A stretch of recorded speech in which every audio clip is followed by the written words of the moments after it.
Suresh movies బ్యానర్పై శ్రీ శోభన్ బాబు గారు హీరోగా 1973 సంవత్సరంలో వచ్చిన ఒక super duper black and white చిత్రం ఈ జీవన తరంగాలు.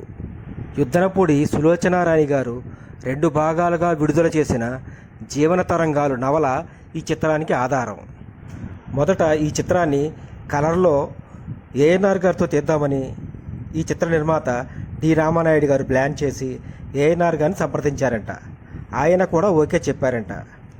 కానీ ఈ నవల చదివిన ఏఎన్ఆర్ గారు సతీమణి అన్నపూర్ణ గారు ఈ చిత్రంలో హీరో పాత్ర కాస్త నెగిటివ్గా ఉంటుంది, మత్తుమందు ఇచ్చి హీరోయిన్ని బలవంతంగా పెళ్లి చేసుకున్న సీను మీరు చేస్తే ఆడవాళ్ళు సహించరు, మీరు చేయొద్దని ఏఎన్ఆర్ గారికి సలహా ఇచ్చారంట. ఆమె సలహా మేరకు ఏఎన్ఆర్ గారు డి రామానాయుడు గారితో ఈ సబ్జెక్ట్ నాకు నప్పదు, వేరే సబ్జెక్ట్ చేద్దాం అన్నారట. ఈ జీవన తరంగాలు సబ్జెక్టు మీదే ఎంతో నమ్మకం ఉన్న డి రామానాయుడు గారు వెంటనే అప్పట్లో మంచి రేజింగ్లో ఉన్న హీమ్యాన్ శోభన్ బాబు గారిని బుక్ చేశారట.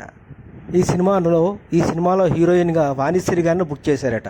ఈ సినిమా షూటింగ్ దిగ్విజయంగా పూర్తి చేసి 1973 మే 20వ తారీఖున విడుదల చేసి సినిమా సూపర్ డూపర్ హిట్ చేశారట.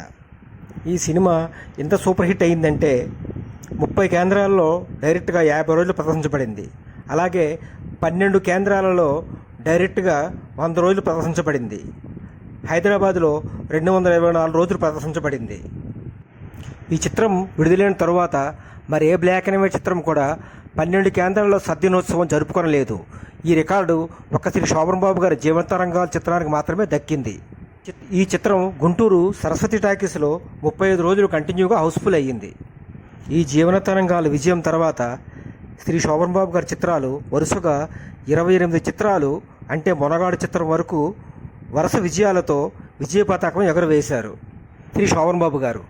మరియు ఈ చిత్రంలో పాటలు ఈ జీవన తరంగాలలో ఈ అందానికి బంధం వేశాను ఒకనాడు, ఉడతా ఉడతా హూత్ ఎక్కడికి వెళ్తావు హూత్, పుట్టినరోజు పండగే అందరికీ, నందామయ గురుడు నందామయ అనే పాటలు ఇప్పటికీ సూపర్ హిట్స్ అయి ఎక్కడ పడితే అక్కడ వినిపిస్తూనే ఉంటాయి.